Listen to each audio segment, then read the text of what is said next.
अब हम CPP 27 का डिस्कशन करते हैं, जो आज ही आपको पिछले लेक्चर के बाद होमवर्क के रूप में दिया था, एक छोटे से टेस्ट के रूप में। First question number first answer is A, question number second answer is C, third C, fourth D, fifth B, sixth A, seventh A, eighth B, ninth D and tenth D. ये हमारे answers हैं इस assignment के। अब हम इसका discussion करते हैं। क्वेश्चन नंबर 1, पहले सवाल से हम शुरुआत कर रहे हैं। The time constant of RC circuit, कोई भी आपको आरसी सर्किट दिया गया है और उसके टाइम कांस्टेंट का यहाँ जिक्र हो रहा है, that is A upon L N B. Question number 1 से हम शुरुआत कर रहे हैं। हम डिस्कस कर रहे हैं प्रॉब्लम्स ऑन आरसी सर्किट। ये मैं दोबारा इसके साथ लिंक कर दूंगा इस वीडियो के साथ डिस्क्रिप्शन में, जो भी हम प्रॉब्लम्स ले रहे हैं। तो question number first, the time constant of RC circuit tau that is given to be A upon L N B, ये दिया हुआ है। फिर A and B are constants. The ratio of current flowing in the circuit during charging. अब देखो, पहली बात, मैं जब current flowing in the circuit की बात कर रहा है ये, तो करंट इस तरह से डिक्रीज करता है, ये हम जानते हैं। पीक वैल्यू आई नोट, ये कहता है एक कोई टाइम है टी बराबर T1, वहां करंट कितना होगा, मैंने मान लिया I1। और फिर ये कहता है कि एक कोई टाइम है टी बराबर T2, वहां करंट कितना होगा, हमने मान लिया I बराबर I2। और T2 minus T1 is 2A, this gap is 2A, time gap is 2A। तो इन्होंने पूछा है the ratio of current following is at this time, यानी कि इस सवाल में आपको निकालना है I1 बाई I2। ये चीज आपसे पूछी गई है, I1 बाई I2 आपको निकालना है कि भाई क्या होगा। और T2 माइनस T1 आपको 2 दे ही दिया है। तो ये जो एक्सपोनेंशियली डिक्रीजिंग कर्व होते हैं, इनमें करंट हमें पता होता है I naught into e raised to power minus T by 2। अगर चार्ज होता तो 1 minus e raised to power आता, तो वो इंक्रीजिंग हो जाता है, ये डिक्रीजिंग है। देखिए, सबसे पहले मैंने T1 पुट किया तो I1 मेरे पास आया I note E rest power minus T1 by 2। फिर मैंने I2 निकाला I note E rest power minus T2 by 2। एक बार T की जगह T1 रखा, एक बार T की जगह T2। मुझे I1 बाई I2 निकालना है, तो मैंने इनको डिवाइड किया, इस इक्वेशन का यूज किया 2 बार, फिर डिवाइड किया, I नोट से I नोट कटा, e raised to power minus T1 by 2, और ये जो नीचे होगा ये ऊपर जाके e raised to power T2 by 2 हो जाना है। यानी कि I1 बाई I2 आपका आ रहा है e raised to power T2 minus T1 upon 2। T2 minus T1 आपको दिया है 2A एंड 2 आपको दिया है A अपॉन ln B। देखिए, इसको आगे बढ़ाते हैं। ये ग्राफ तो मैं समझा चुका हूं, बस कैलकुलेशन है, सिंप्लीफिकेशन है मैथमेटिकल एक्सप्रेशन की। तो I1 बाई I2 यहां से आ रहा है e raised to power T2 minus T1 की जगह आपने रखा 2A डिवाइडेड बाई 2 की जगह रखा A upon ln B, A से कैंसिल, तो I1 बाई I2 आ गया e raised to power 2 log B to the base E। पावर ऊपर चली जाएगी, e raised to power log B square to the base E। और ये लॉगरिथम की एक सीधी प्रॉपर्टी होती है कि a raised to power log x to the base a, this is simply equal to b square. तो ये आपका आ गया b स्क्वायर। तो I1 बाई I2 ये आपका b स्क्वायर आ गया, जो आपका पहला ऑप्शन है। अगर कोई बच्चा जैसे यहां तक भी पहुंच जाता है और आखिरी स्टेप में जाके अटकता है, ये एक सीधी प्रॉपर्टी है, a raised to power log of number to the base a, this is number. कैसे? आप इसको x मान लो और दोनों साइड log ले लो, आप इसको x मान लीजिए और दोनों साइड log ले लीजिए, log of a raise to power log n to the base a, that is log x। ये हमने लिया। मैं बेस a का log ले रहा हूं। अब देखिए जो पावर है वो पीछे आएगा मल्टीप्लाई होने, तो log n to the base a into log a to the base a, this is equal to log x to the base a। ये तो 1 हो गया log a। तो इनको अगर आप कंपेयर करेंगे तो यहां से आपका x बराबर आ गया n और n बराबर x, तो यानी कि इसकी वैल्यू वापस नहीं आ गई। तो e raise to power log b square to the base e, this is again b square. ये प्रॉपर्टी भी याद रखना log की, और इस तरह से पहला सवाल होना था। थोड़ा मैथमेटिकल था लेकिन फिजिक्स की भी समझ होनी चाहिए यहां तक पहुंचने के लिए। क्वेश्चन नंबर सेकंड, टोटल 10 सवाल हैं, हम इनको डिस्कस करते चलेंगे। क्वेश्चन नंबर सेकंड देखते हैं हम क्या दिया गया है इसमें। देखिए, the charge on capacitor decreases eta times. इसका मतलब क्या है कि अगर इनिशियल चार्ज QI था तो T नॉट टाइम में, देखो at T equal to 0 charge was Q initial and at T equal to T nought charge हो गया Q इनिशियल अपॉन ईटा। अच्छा, डिक्रीजिंग में चार्ज का एक्सप्रेशन इस तरह का होता है, Q is equal to Q initial into e raise to power minus T by two. Increasing होता, ये तो डिस्चार्जिंग है, चार्जिंग होता तो 1 minus e raise to power आ जाता, ये है। देन T नॉट की वैल्यू आपको बतानी है कितनी होगी, तो ये इसमें पुट करो कि at T equal to T nought Q इतना हो गया, तो Q की जगह आपने रखा QI upon eta, QI e raise to power minus T naught by two. QI से QI कैंसिल, तो ये पावर सीधी की, तो e raise to power T naught by two, this is eta. दोनों साइड आपने लॉग लिया, तो इधर ln ऑफ ये बचेगा, तो T नॉट बाई टू बच जाएगा ये only, and this is ln ईटा। आप ये स्टेप कर सकते हैं, दोनों साइड लॉग लेंगे तो इधर ln आएगा, ये पावर पीछे उतरेगी और ln e to the base e ही है तो वो 1 हो जाएगा। तो ये आ गया, तो हमें T नॉट चाहिए था, तो यहां से T नॉट निकल के आया two into ln of eta, और ये आपका ऑप्शन आ गया सी। सेकंड क्वेश्चन, पहला चार्जिंग के ऊपर बेस्ड था जिसमें मैंने कुछ लॉग की प्रॉपर्टी भी आपसे यूज करवाई, और दूसरा आपका है डिस्चार्जिंग पे बेस्ड। तो ये हुए आपके पहले 2 सवाल। ये मैंने इसीलिए डाला था कि आपको बिल्कुल एंड में पिछले लेक्चर में बताया था कि अगर डिस्चार्जिंग हो तो चार्ज वाली इक्वेशन चेंज हो जाती है, 1 माइनस की जगह डायरेक्ट कर देता है। Question number 3, consider capacitor discharging circuit through resistance. ये भी डिस्चार्जिंग पे ही है। तो डिस्चार्जिंग सर्किट की मैं अगर बात करूं तो डिस्चार्जिंग सर्किट में जो टाइम के साथ चार्ज होता है वो इस तरह से डिक्रीज करता है। शुरू में उसका रेट ऑफ डिक्रीमेंट फास्ट होता है। मैं 2 बार बना रहा हूं ग्राफ क्योंकि हो सकता है 2 तरह की चीजें कंपेयर करवा रहा हूं। विद टाइम ये इस तरह से डिक्रीज करता है, Q initial with time. Let Q1 be the charge given out by the capacitor in first 10 millisecond and Q2 be the charge given out by the capacitor in next 10 millisecond। देखिए ये 0, ये मान लो यहां तक मैं कहता हूं 10 मिलीसेकंड और ये है 20 मिलीसेकंड, तो ये है Q इनिशियल। 10 मिलीसेकंड में जो चार्ज जा चुका है capacitor say that is Q1, और अगले 10 मिलीसेकंड में जो चार्ज गया है capacitor say that is Q2।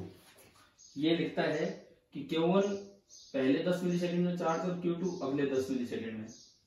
तो यार ये ग्राफ से ही क्लियर नजर आ रहा है कि Q1 is greater than Q2, पहला पॉइंट।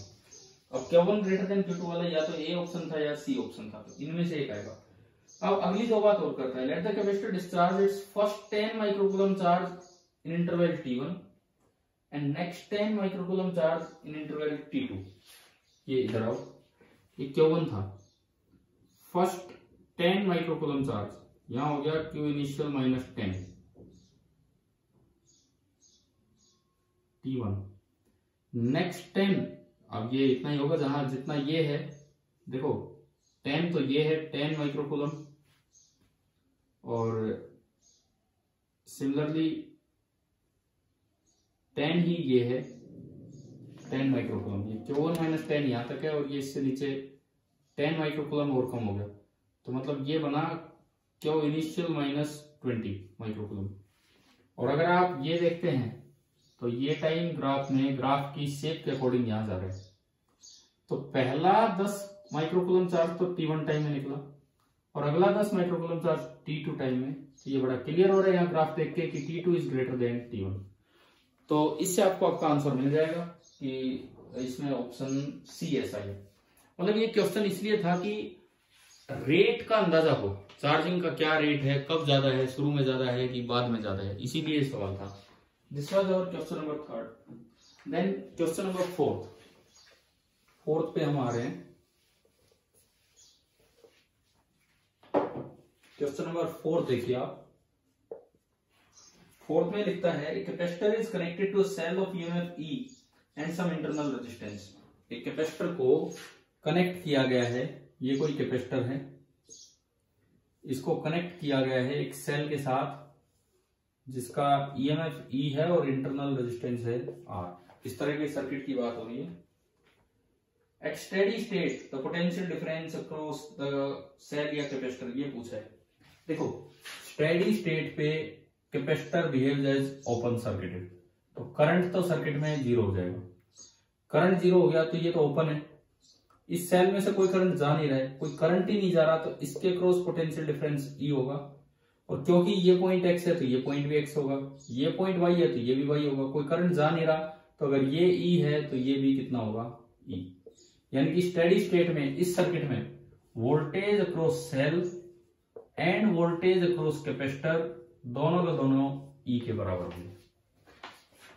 अगर करंट, जब तक करंट फ्लो करता है यहाँ ई माइनस आई आर होता है, ई से कुछ कम होता, परंतु इसके पास जितना होता उतना ही उसके पास होता, क्योंकि इस तरह से एक्स वाला पॉइंट एक्स पहुंच गया, वाई वाला वाई, ये फिक्स है, तो ये दोनों के पास बराबर ही रहेगा। स्टेडी स्टेट में दोनों के पास ई रहेगा। अब इसमें सेल के तो दोनों ऑप्शन गलत लिखे, कैपेसिटर का डी ऑप्शन सही है कि कैपेसिटर के पास ई है, तो 4th का आंसर आ गया डी। अब हम चलते हैं क्वेश्चन नंबर 5। 5वां सवाल देखिए। इसमें एक सर्किट बना रखा है इन द गिवन सर्किट। पहले मैं वो सर्किट बना दूं। यहां एक बैटरी लगी है, 10 वोल्ट की एक बैटरी लगी है। देन ये एक नेटवर्क है इस तरह से 1 ओम, 8 ओम, 1 माइक्रोफैराड, 4 ओम,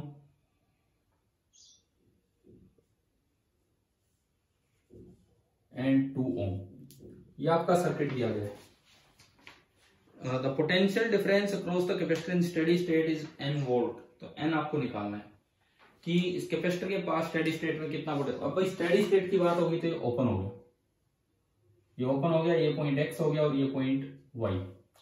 अच्छा अब देखो, पहले तो इसमें करंट निकाल दो। ये दोनों सीरीज में क्योंकि ओपन है, 4 और 1 5 रजिस्टर है, ये 8 और 2 10 और वो दोनों पैरेलल में, तो 5 × 10/5 + 10 यानी कि 10/3। इस सर्किट का जो R इक्विवेलेंट आया दैट इज 10/3 ओम।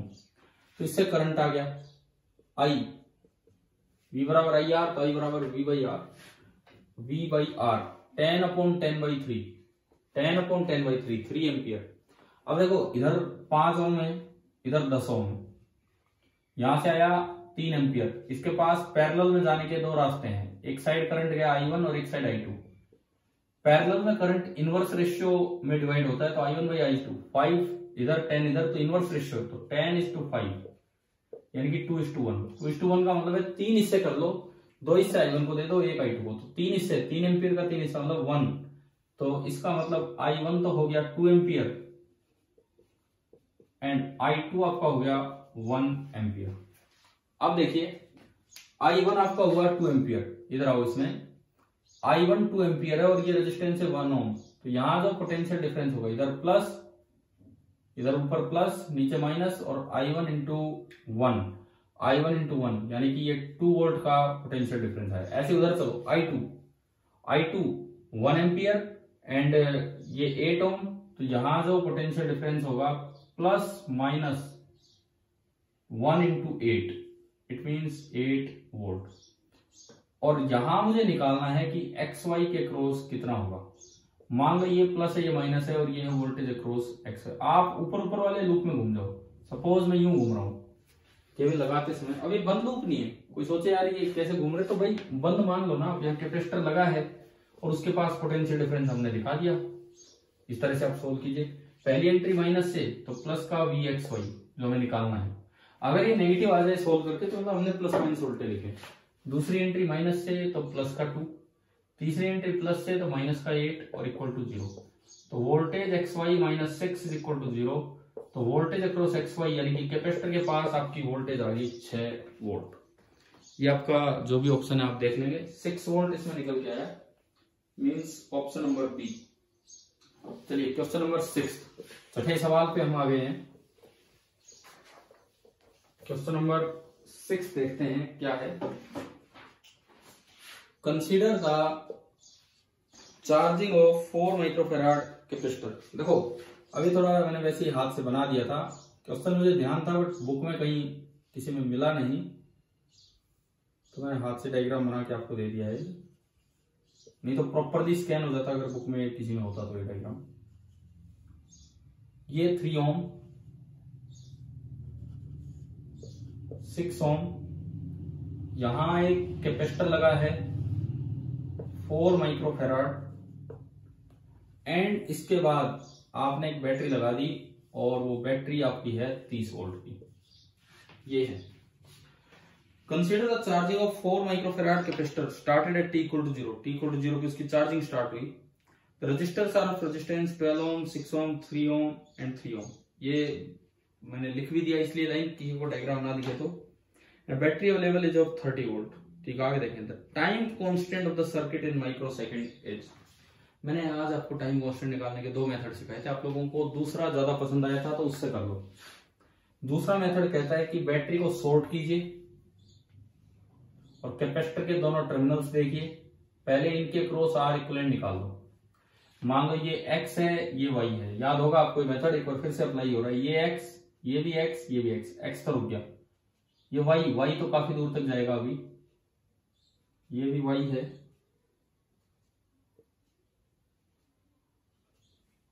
एक इलाका और रह गया z, तो इसको मैंने z बोला। ये भी z और ये भी z और ये भी z। आपको आर इक्विवेलेंट निकालना बिटवीन x एंड y। तो उसके लिए आपने एक साइड x लिखा, एक साइड y लिखा, बीच में z डाल दिया। x और z के बीच में है 3 ओम। x और z के बीच में है 3 ओम। x और y के बीच में 3 ओम। x और y के बीच में 3 ओम। y और z के बीच में 12 ओम और y और z के बीच में 6 ओम। तो y और z के बीच में 2 लगे हैं 12 और 6 ओम के। देखो ये टर्मिनल के नाम डाल के करना कितना अच्छा रहता है, कितना आसानी से हमें सीरीज और पैरेलल नजर आते हैं। 12 ओम और एक 6 ओम। अब देखो, अब x और y के बीच में आपको दिख गया इक्विवेलेंट। पहले दोनों पैरेलल में 12 और 6 का होगा 12 इंटू 6 अपॉन 12 प्लस 6, 18, 3, 4, यानी कि इसकी जगह हो गया 4। वो 4 ऊपर वाले 3 के साथ सीरीज में, 4 प्लस 3 7, और 7 नीचे वाले 3 के साथ 4 प्लस 3 7, 7 इंटू 3 अपॉन 7 प्लस 3, इसके साथ पैरेलल में मैं कर रहा हूं। तो 21 by 10 that is 2.1 ohm. R equivalent आ गया। तो मैंने सुबह जो एक शॉर्टकट मेथड बताया था टो निकालने का, वो है आर इक्विवेलेंट इंटू सी। तो आर इक्विवेलेंट इंटू सी करोगे तो 2.1 इंटू 4 माइक्रो फैराड था, तो ये ओम में था, तो ये आपका आएगा माइक्रो सेकंड में 8.4 माइक्रो सेकंड। ये हमारा टाइम कांस्टेंट निकालना हमें आ गया। दूसरा मेथड भी था, वो थोड़ा बड़ा था इससे, कोई बात नहीं, लेकिन एक कोई ना कोई तो अप्लाई करना चाहिए। उसमें 2-3 स्टेप में जा रहा था, कभी ओपन करो कभी सॉर्ट करो तब जाके। तो ये आपका हो गया पहला। 7 इसी पे बेस्ड ये क्वेश्चन है। In the previous question the charge of the capacitor in micro coulomb at steady state is. Charge कितना होगा, तो आप इसके पास पोटेंशियल डिफरेंस देखें और क्यू बराबर सी भी लगाएं, उससे आपका चार्ज आ जाएगा। इन्होंने माइक्रोकूलम में चार्ज पूछा है। यहाँ पे पोटेंशियल डिफरेंस आपको देखना होगा कि इसके पास कितना पोटेंशियल डिफरेंस है। तो आपको आ ही गया समझ में। अब उसके लिए मैं दोबारा से सर्किट पे चलता हूं। जो भी आपका सर्किट है, क्योंकि मुझे अब स्टेडी स्टेट में चार्ज निकालना है, ये स्टेडी स्टेट में, तो इसके लिए मैंने सर्किट दोबारा बनाया कैपेसिटर को ओपन करते हुए। सर्किट इस तरह का है, ये 12 ओम, ये 6 ओम एंड नीचे 3 ओम,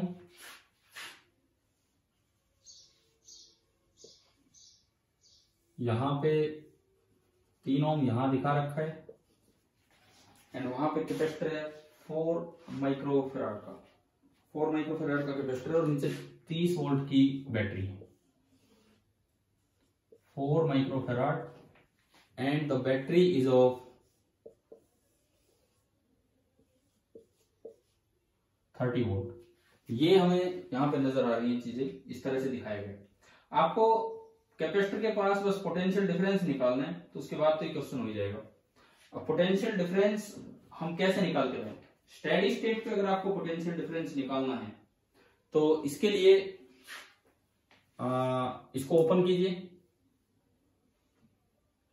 इसको ओपन करते ही दोनों सीरीज में, 3 और 3 सीरीज में 6, सीरीज में इसलिए भी जो भी करंट आएगा, देखिए सपोज आई करंट आया, ऊपर गया I1, इधर गया I2, तो इधर तो रास्ता ही नहीं है, तो ये पूरा I2 ऊपर हो लेगा, ये भी I2 एंड अगेन ये जुड़ के I हो जाएगा और ये बाहर। तो ये दोनों सीरीज, फिर उसके साथ पैरेलल और फिर दोबारा सीरीज।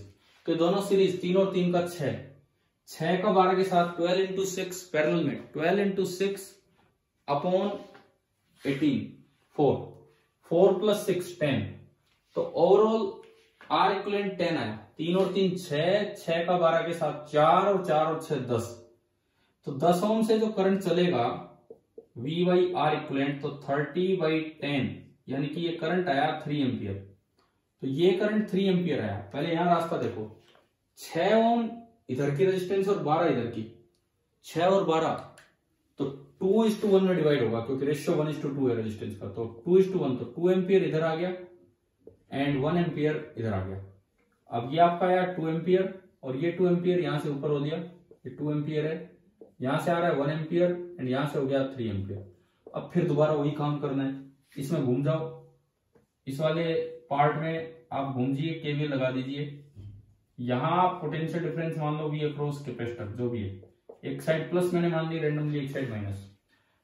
इसके पास 3 ओम का रजिस्टर है, 2 एम्पियर का करंट आ रहा है, तो प्लस माइनस 6 वोल्ट। इसके पास प्लस माइनस 3 इंटू 6 18 वोल्ट। अब मैं इसमें घूम रहा हूं, केवीएल लगा रहा हूं। पहली एंट्री माइनस से तो प्लस का VC, अगली एंट्री प्लस से तो माइनस का 6, अगली एंट्री प्लस से तो माइनस का 18 इज इक्वल टू 0। तो यहां से VC आ गया 24 वोल्ट और लास्ट में charge stored on the capacitor C into V। C आपको 4 दिया है, 4 इंटू 24 तो 96 आ गया और C के साथ माइक्रो था तो माइक्रोकूलम में ये चार्ज स्टोर्ड आ गया। यह है आपका ए ऑप्शन। तो 7th का आंसर आ गया, क्वेश्चन नंबर 7 किया हमने, तो 7th का आंसर आ गया ए। चलिए अगले पे देखते हैं, क्वेश्चन नंबर 8। ये भी एक अच्छा सवाल है कि स्विच कनेक्ट करने के बाद कितना चार्ज फ्लो होगा। जब भी कभी स्विच वाले क्वेश्चन आए तो करने से पहले क्या सिचुएशन है और करने के बाद क्या सिचुएशन है, स्विच को ऑन करने के बाद दोनों आपको बनानी होती है, तब जाके ये चीजें आगे बढ़ पाएंगी। तो क्वेश्चन नंबर 8 देखिए, डायग्राम कुछ ऐसा है कि यहां पे ये 3 माइक्रोफैराड का कैपेसिटेंस है, इस पॉइंट को नाम दिया गया है X। ये 6 माइक्रोफैराड का कैपेसिटर है, 3 ओम का रजिस्टर है एंड 6 ओम का रजिस्टर है। इस तरह का अरेंजमेंट है और यहां एक बैटरी लगी है 9 वोल्ट की और ये पॉइंट X और ये Y और ये इस तरह से एक स्विच है। तो ये कहता है, सवाल पूछा, when the switch is closed the total amount of charge that flows from Y to X। जब स्विच को क्लोज किया तो Y से X की तरफ कितना चार्ज गया होगा। तो उसके लिए आप एक पोर्शन देखिए, ये एक पोर्शन है जो आइसोलेटेड दिख रहा है हमें, अभी कोई जब तक स्विच कनेक्ट नहीं किया ये पोर्शन आइसोलेटेड सा नजर आ रहा है। तो पहले इस पे कितना चार्ज होगा वो निकालो, पहले पहले कितना होगा वो देखिए। भाई आप ये 9 वोल्ट है, 9 वोल्ट है, इसका ऊपर कोई कनेक्शन ही नहीं है, ये 9 ओम है, स्टेडी स्टेट पे 9/9 1 एम्पियर करंट होगा, और ये पूरा 1 एम्पियर इधर जा रहा होगा, पूरा 1 एम्पियर इधर जा रहा होगा, कोई चेंज है ही नहीं, और इस तरह से 1 एम्पियर निकल रहा होगा। अब देखो इसके पास पोटेंशियल डिफरेंस है प्लस माइनस 3 into 1 3 वोल्ट, इसके पास पोटेंशियल डिफरेंस है 6 वोल्ट, परंतु ये स्विच कनेक्ट ना होने की वजह से ये ऊपर 3 वोल्ट नहीं है, ऊपर पूरा 9 वोल्ट पहुंच रहा है। इसके पास मैंने कुछ V1 मान लिया और इसके पास मैंने कुछ V2 मान लिया। जब तक स्विच ऑन नहीं है, ये सीरीज में है, सीरीज में 9 वोल्ट, तो हमने पढ़ा है कि कैपेसिटेंस में भी होता है Q/C, इसका मतलब V is inversely proportional to C, it means V1 is to V2 is equal to C2 is to C1। तो C2 is to C1 मतलब 6 is to 3 मतलब 2 is to 1, 2 is to 1 का मतलब है इसके दो हिस्से इसके पास, तो 6 वोल्ट इधर होगा और 3 वोल्ट उधर होगा। इसका मतलब इनिशियली जो V1 है वो 6 वोल्ट है, जबकि नीचे वाले के पास 3 वोल्ट है, और इनिशियली जो V2 है वो 3 वोल्ट है। ये आपकी इनिशियल सिचुएशन आई। इससे आपने क्या किया, इनिशियल चार्जेस निकाल लिए, इनिशियल सिचुएशन से आपने इनिशियल चार्ज निकाले। 6 × 3 18 Q बराबर CV, इधर 18 माइक्रोकूलम, इधर -18, मैं बस माइक्रो में लिख रहा हूं रेड कलर से जो लिखा, 6 × 3 18, 6 × 3 18 यहाँ पे है, इसका मतलब 18 माइक्रोकूलम इधर एंड -18 माइक्रोकूलम इधर। तो कनेक्शन से पहले आप जो मैंने डॉटेड पार्ट बनाया है ऊपर ऊपर का, इस पर नेट चार्ज 0, 18 - 18, इस इलाके में net charge, total charge initial इन प्लेट्स पे जो इधर है वो 0 है। अब ये आपको देखो एक अच्छा सवाल है, ढंग से समझना होगा इसको कि क्या क्या हो रहा है। अब आपने क्या किया, स्विच को ऑन कर दिया, स्विच ऑन करते ही सारी चीजें ही बदल गई। स्विच ऑन करते ही ये और ये पैरेलल में हो गए। अब जब स्टेडी स्टेट आएगी तो कैपेसिटर तो ओपन हो जाएगी, तुरंत ही स्टेडी स्टेट आ जाएगी थोड़े बहुत बदलावों के साथ। स्टेडी स्टेट आएगी तो कैपेसिटर तो ओपन हो जाएगा, तो नीचे वाले में तो करंट में कोई बदलाव आना ही नहीं है, यानी कि नीचे वाले के पास तो अब भी 3 वोल्ट ही रहेगा और यहाँ अब भी 6 वोल्ट ही रहेगा। परंतु ये और ये कनेक्ट होने से ये दोनों पैरेलल में हो गए। पैरेलल में होने का मतलब है कि अब V1 भी 3 वोल्ट हो जाना है और अब V2 भी कितना हो जाना है, 6 वोल्ट, क्योंकि अब वो दोनों सीरीज में नहीं रहे। पहले वो दोनों सीरीज में थे तो हमने इसे बांट दिया, अब वो सीरीज में नहीं रहे, वो कनेक्ट हो गए, तो अब ये और ये पैरेलल में और ये पैरेलल, तो जो वोल्टेज इनके पास है वही ऊपर चली जानी, क्योंकि स्टेडी स्टेट पे तो यही वोल्टेज फिर से आनी। अब देखो 3 × 3 9, तो जो नया चार्ज है यहां 9, यहां -9, 6 × 6 36, तो यहां 36, यहां -36। अब आप डॉटेड पोर्शन पे फाइनल चार्ज देखिए, केवल जो डॉटेड पोर्शन है मतलब जो आइसोलेटेड एक तरह से, तो इस पे अगर मैं नेट चार्ज फाइनल देखूं, नेट चार्ज फाइनल, तो that is equal to 36 - 9, 36 - 9 is 27 microcoulomb. तो पहले इस इलाके पे कोई चार्ज ही नहीं था, अब इस इलाके के पास 27 माइक्रोकूलम चार्ज है, तो इसका मतलब स्विच कनेक्ट करने के बाद थ्रू स्विच Y से X की तरफ 27 माइक्रोकूलम चार्ज चला गया। तो 8th का आंसर आपका है B, 27 माइक्रोकूलम। चलिए अब हम अगले सवाल पे चलते हैं। इस स्विच वाले जो क्वेश्चन है अच्छे होते हैं क्योंकि इनमें खाली बाद ही नहीं, पहले इनिशियल सिचुएशन पे भी आपको देखना होता है। कई बार बच्चे ऐसी गलती करते हैं केवल फाइनल देख के बता देते हैं, इसमें तो फाइनल देख के दिया जाता क्योंकि इनिशियल 0 था। Question number 9, in the following figure charge in microcoulomb in each capacitor in steady state, मतलब सब पे सेम होगा, इसका मतलब ये है जिस तरह कह रहे हैं। देखो ये इसका डायग्राम है, ये 3 माइक्रोफैराड, ये 4 ओम और ये 3 माइक्रोफैराड। दूसरी ब्रांच में केवल और केवल 4 ओम लगा हुआ है और तीसरी ब्रांच में फिर दोबारा 3 माइक्रोफैराड, 4 ओम एंड 3 माइक्रोफैराड ये लगाओगे, और इन सबके नीचे तीनों के लिए एक बैटरी लगी है 10 वोल्ट और 1 ओम रेजिस्टेंस दिखा है। ऐसी बैटरी आप बाहर लगा दो इससे कोई फर्क नहीं पड़ता। आप चाहें तो इस बैटरी को ऐसे भी दिखा सकते हैं कि भाई इन तीनों के पास इस तरह से ये एक हमने बैटरी कनेक्ट की। तो ये पूछता है कि स्टेडी स्टेट में कैपेसिटर पे कितना चार्ज आके स्टोर होगा माइक्रोकूलम। तो देखो स्टेडी स्टेट में कैपेसिटर ओपन होता है तो ये ब्रांच हट गई, ये ब्रांच हट गई, केवल एक ब्रांच बची है 4 और 1 सीरीज में, क्योंकि एक ही लूप बनेगा। 4 और 1 5, यानी कि स्टेडी स्टेट में जो फाइनल करंट जाना है आई नोट दैट इज 10/5, यानी कि 2 एम्पियर करंट जा रहा होगा स्टेडी स्टेट में। एट स्टेडी स्टेट जो करंट चल के जाएगा that will be 2 ampere. 2 ampere जाएगा तो यहां पोटेंशियल डिफरेंस होगा +-4 × 2, इट मींस 8 वोल्ट।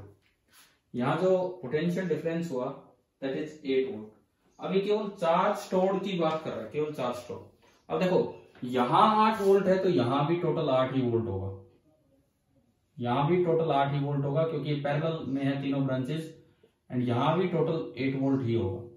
अच्छा अब कोई भी ब्रांच देखो, आप करंट जा नहीं रहा, करंट जा नहीं रहा तो इसके पास पोटेंशियल डिफरेंस 0। ये दोनों आइडेंटिकल, वैसे तो सीरीज में इनवर्स रेशियो कैपेसिटेंस में बढ़ता है बट आइडेंटिकल है तो दोनों पे सेम रहेगा। तो 8 वोल्ट का 4 वोल्ट तो इसके पास हो गया, +-4 वोल्ट तो यहां हो गया, एंड +-4 वोल्ट यहां हो गया। तो चार्ज स्टोर्ड Q बराबर CV, चाहे इस पे देखो चीज पे देखो कहीं देखो, Q बराबर C × V, तो 3 × 4, तो आंसर आया 12 microcoulomb. This was question number 9, not 8। This was question number 9। तो छोटा सा सवाल था, बस देखते ही हो जाना था। आखिरी सवाल जो ट्रांजिएंट स्टेट पे दिया, क्योंकि और एक भी क्वेश्चन ट्रांजिएंट स्टेट पे नहीं है, वैसे कम आते हैं ट्रांजिएंट स्टेट पे, स्टडी पे ज्यादा आते हैं, लेकिन हमें जानकारी होनी चाहिए इन सभी बातों की। तो क्वेश्चन नंबर 10 देखो, answer the following question on transient state of RC circuit. A 3 mega ohm resistor and अनचार्ज 1 microfarad capacitor. देखिए एक R दिया है 3 मेगा ओम, तो 3 × 10⁶ ओम, ये आपको R दिया है, and an uncharged 1 microfarad capacitor, capacitance आपको दी है 1 microfarad, are connected to a single loop circuit with a constant source of 4 volt. एक सोर्स दिया है जो आपको 4 वोल्ट की सप्लाई देगा। At 1 second after the connection is made, connection बनाने के 1 सेकेंड बाद, what is the rate at which the charge is on the capacitor is increasing. आपको देखो चार्ज नहीं बताना, रेट बताना है। रेट का मतलब है dQ/dt, dQ/dt का मतलब आप I बताना चाह रहे हो। तो I की इक्वेशन तो हमने पढ़ी है, I की इक्वेशन होती है I0 × e⁻t/τ। एक बार I0 और τ निकाल लेते हैं। I0 हमने पढ़ा था आज पिछले लेक्चर में, E/R होता है, तो E/R करोगे तो 4/3 × 10⁶, ये तो आपका I0 आया। एंड τ का मतलब था R × C, C 1 माइक्रोफैराड यानी कि 1 × 10⁻6 फैराड। R × C करेंगे तो इससे कैंसिल हो जाएगा और ये ओनली 3 सेकेंड आया। तो आपने जब ये इसमें पुट किया तो I निकल के आया I0 ये रहा 4/3, ये अपॉन 10⁶, ऊपर जाके 10⁻6 बनेगा, उसको मैं माइक्रो लिख दूंगा, into e⁻t/τ, and τ was coming out to be 3, ये बना माइक्रो एम्पियर। अब इन्होंने पूछा है 1 सेकेंड बाद, तो t की जगह 1 पुट कीजिए, एट t = 1 सेकेंड जो I आया that is 4/3 e⁻⁻⁻⁻³ micro, and ampere को मैं लिख सकता हूं कूलम/सेकेंड। तो ये आपका ऑप्शन नंबर डी। तो ये ध्यान रखा कीजिए कि जब कभी रेट की बात की जाए तो रेट का मतलब उसका डिफरेंशिएशन। चलिए ये मैंने एक टेस्ट की तरह आपको दिया था, बहुत से बच्चों ने अटेम्प्ट ही नहीं किया, कोई बात नहीं, एटलीस्ट अब समझ लीजिए कि किस तरह से RC सर्किट्स के क्वेश्चन सोल्व किए जाते हैं। ठीक है, थैंक यू।